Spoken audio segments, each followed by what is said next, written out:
It's called a double-double animal style. It's many items like washer machines and refrigerators. And once they've done their damage, there's no way of tracking. How can you make sure drivers see you at night? Many similar cafes to spring up across the nation. Deciding where to park your bike can make a big difference in how BYU may hold a clinic where students will have the chance to get inoculated. Until then, students can refer to the Utah County Health Department for more information. Camping tents, PJs, and sleeping bags? People usually don't hold slumber parties on cold, hard pavement. But for Jenny and her daughter, there was a prize worth the discomfort.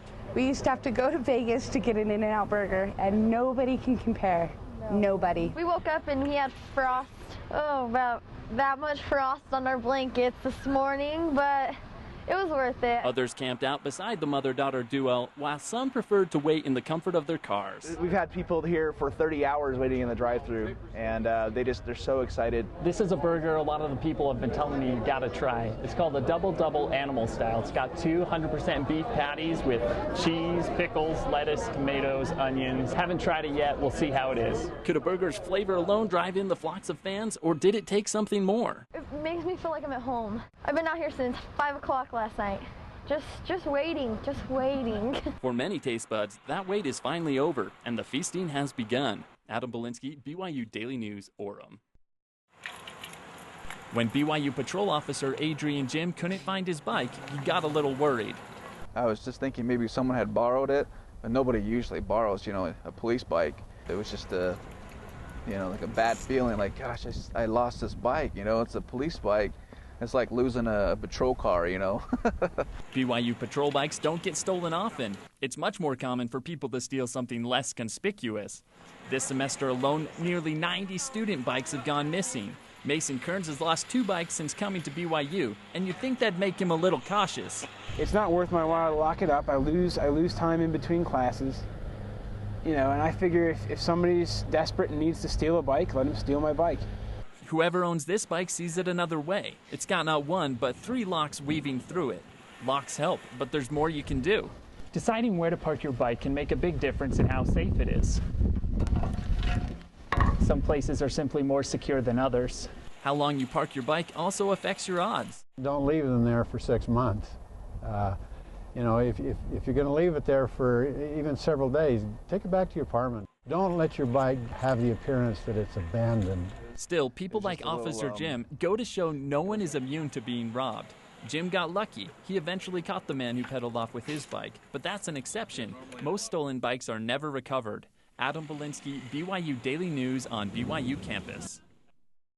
Andrea Molnan doesn't walk home after dark often, but she already knows what it's like to nearly get run over. One time when I was crossing the street and a car was turning right, and they just saw the green light and almost hit me. Pedestrians aren't the only ones with memorable close calls. I didn't see them until I was almost in the crosswalk myself because of the color of clothing they were wearing. Normally I'm a cautious driver, but you can't be cautious when you don't even see the pedestrian. How can you make sure drivers see you at night? State safety officials say turning on a flashlight can help, but even that may not be enough. You've got to be a defensive pedestrian. Never assume that the driver can see you. Unfortunately, about 20 pedestrians have been hit and killed in Utah this year. The good news is that number is down about 50% from last year. Adam Belinsky, BYU Daily News, Provo. One World Cafe has been around for 6 years, and from the get-go, it set itself apart from other restaurants in the city. In some ways, it may be the perfect place for those down on their luck. Enjoy. Thank you very much. Thank you. If you're a first-timer eating at One World Cafe, you'll quickly discover it's not the typical dining experience. After you choose exactly what you want Chef Giovanni Batterballa to whip up for you, you have to decide how much you want to pay for it. Little color cards help you figure it out, but in the end, it's still up to you. If money is tight, you can even order a plate for an hour of service, or you can always try their complimentary dal and rice. Tanya Merkley hadn't eaten for 3 days when she first tasted One World's free soup. I was really hungry. I kept walking by and they told me come on in, get a complimentary meal, and then the next day I showed up here to volunteer, and it's just, the people are wonderful here. They've grown on me, and I've just stayed and volunteered in between looking for a job.